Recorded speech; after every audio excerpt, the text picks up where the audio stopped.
ఢిల్లీలో ప్రధానమంత్రి నరేంద్ర మోదీ నివాసానికి శాంతియుత ర్యాలీగా బయలుదేరిన లోక్సభ ప్రతిపక్ష నాయకులు రాహుల్ గాంధీపై జరిగిన దాడి ప్రజాస్వామ్య విలువలపై జరిగిన దాడేనని కాంగ్రెస్ పార్టీ నాయకులు తీవ్రంగా ఖండించారు. ది రాజమండ్రి ప్రెస్ క్లబ్లో బుధవారం జరిగిన మీడియా సమావేశంలో కాంగ్రెస్ అర్బన్ జిల్లా అధ్యక్షులు బాలేపల్లి మురళీధర్, రాజమహేంద్రవరం పార్లమెంటు కోఆర్డినేటర్ టీకే విశ్వేశ్వర్రెడ్డి, పీసీసీ ప్రధాన కార్యదర్శులు ఆకుల భాగ్యలక్ష్మి, తాళ్లూరి విజయకుమార్ మాట్లాడారు. కార్యక్రమంలో కాంగ్రెస్ నాయకులు డాక్టర్ రాజశేఖర్, తాడి సూరిబాబు, బర్రె సుబ్రహ్మణ్యం, కిషోర్ కుమార్ జైన్, సాకా పుల్లారావు, సింథియా రాణి, ఎర్ర రామకృష్ణ, జయలలిత, తాడేపల్లి ప్రశాంత్ తదితరులు పాల్గొన్నారు.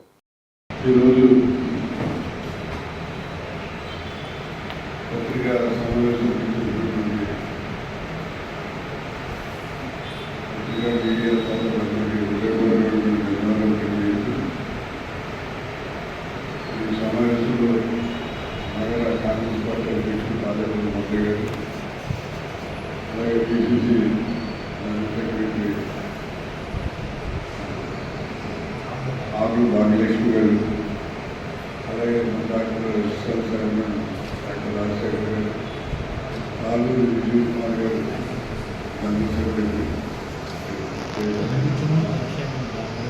సూరిబాబు గారు, నగర బీసీసీఎల్ అధ్యక్షులు,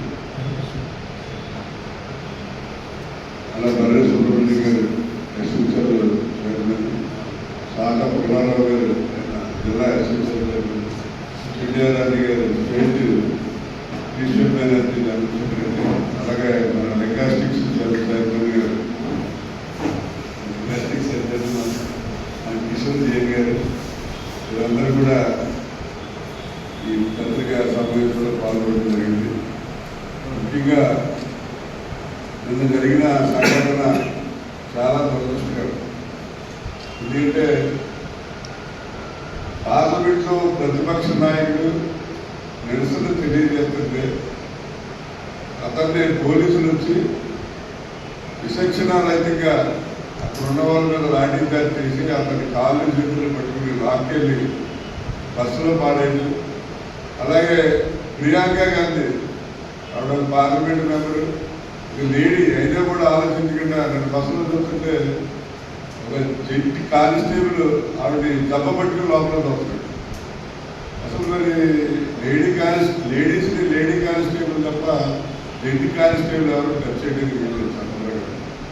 అదేం లేకుండా అంత రాజీవ్ గాంధీ కూతురాడు అటువంటి ఆమెని ఇలా ఒక జెంట్ కానిస్టేబుల్ దెబ్బ పట్టుకుని లోపల లాగేస్తాడు. ఈ రకంగా దుర్మార్గమైనటువంటి విధానంగా ఈ బీజేపీ ప్రభుత్వం ప్రవర్తించడం అనేది మరి నిన్న టీవీలో దేశవ్యాప్తంగా అందరూ కూడా ప్రజలందరూ కూడా చూశారు. ఎందుకంటే కాంగ్రెస్ జనతా పార్టీ అని చెప్పి కొంతమంది యువకులు ఈ భారతదేశంలో జరుగుతున్నటువంటి విద్యా విధానానికి వ్యతిరేకంగా యాజిటేషన్ చేస్తే వాళ్ళ మీద లాఠీచార్జ్ చేశారు, గ్యాస్ ప్రయోగించారు, అలాగే కోటాలతో వాళ్ళని కాల్చడం జరిగింది. అనేక రకాలుగా వాళ్ళు హింసించి అనేక మంది గాయపడి హాస్పిటల్లో చేరడం జరిగింది. వాళ్ళు అడిగితే లేదు, మీరు నేషనల్ టెస్టింగ్ ఏజెన్సీ పెట్టారు, దాని ద్వారా మీరు ఎగ్జామ్స్ కండక్ట్ చేస్తారో అవి చాలా కరెక్ట్గా యాక్చువల్ పంచువాలిటీగా కరెక్ట్గా జరుగుతాయని చెప్పి విద్యార్థులందరినీ మోసం చేస్తారు. దానికి మీరు సమాధానం చెప్పండి. కేంద్ర విద్యాశాఖ మంత్రి ధర్మేంద్ర ప్రధాన్ గారు దానికి అనార్హుడు కాబట్టి ఆయన్ని రాజీనామా చేయమని చెప్పి వాళ్ళు కోరడం జరిగింది. ఎందుకంటే బీజేపీ ప్రభుత్వం వచ్చిన ఈ 12 సంవత్సరాల కాలంలో 152 సార్లు papers leakage, national testing agency వారు కండక్ట్ చేసిన పేపర్లు అంటే చిన్న టెస్టులు కాదు, ఏపీఎస్సీ లేకపోతే పబ్లిక్ సర్వీస్ కమిషన్ ఎలాంటివి కాదు. మెయిన్ నీట్, జేఈ, సిబిఎస్ఈ ఇటువంటి పెద్ద పెద్ద ఆల్ ఇండియా లెవెల్లో జరిగే టెస్ట్లో 152 సార్లు పేపర్స్ లీకేజ్ అయింది. అంటే ఇది చాలా దారుణం అనమాట. ఎందుకంటే పౌర్ణమాలు చూసేవాళ్ళు నేల సంజయ్ రెడ్డి ఇందులో చిన్న రైల్వే స్టేట్ అయితే రాజకీయ చూసేవాళ్ళు, చిన్న ప్రాబ్లం వాళ్ళ యొక్క లాల్బహదూర్ శాస్త్రి వాళ్ళందరూ కూడా వాళ్ళ శాఖలో ఏదైనా చిన్న ప్రాబ్లం వచ్చిందంటే వాళ్ళ పదవి రాజీనామా చేశారు. అసలు ఈ ధర్మేంద్ర ప్రధాన్ గారు అసలు చదువుకున్నాడా చదువుకోలేదో మాకు అర్థం కాదు. 152 సార్లు పేపర్ లీక్ అయింది. ఇంకా పదవులను బాధపడి ఏడుతుంటే ఇతను ఎటువంటి వాడు అని మనకు అర్థమవుతుంది. ఇవాళ భారతదేశంలో అన్ని వ్యవస్థలు కూడా ఈ నరేంద్ర మోడీ, అమిత్ షా కలిసి CBI, ED, supreme court, election commission, ఆఖరికి విద్యావస్థ, నేషనల్ టెస్టింగ్ ఏజెన్సీ అంటే ఇవన్నీ కూడా వీళ్ళకి కావాల్సిన మనుషులను పెట్టుకుని ఈ భారతదేశాన్ని ఒక నియంత్రణగా వాళ్ళ ఇష్టం వచ్చిన వాళ్ళు ఉద్యోగాలు ఇచ్చుకోవడం, ఇష్టం వచ్చిన వాళ్ళు తీసేయడం, రకరకాలుగా రచయితలు. మరి దీనిని వ్యతిరేకిస్తూ పార్లమెంట్లో డిస్కషన్ పెట్టండి అని చెప్పి రాహుల్ గాంధీ అడిగితే ప్రతిపక్ష నాయకులు, అలాగా ఉన్న ప్రతిపక్ష నాయకులు అందరూ కూడా అడిగితే ఆధ్వర్యంలో ఈ పత్రికా సమావేశం ఏర్పాటు చేయడానికి గల ముఖ్య ఉద్దేశం మీరు గమనిస్తూనే ఉంటారు. గత కొద్ది రోజులుగా దేశ రాజధాని ఢిల్లీలో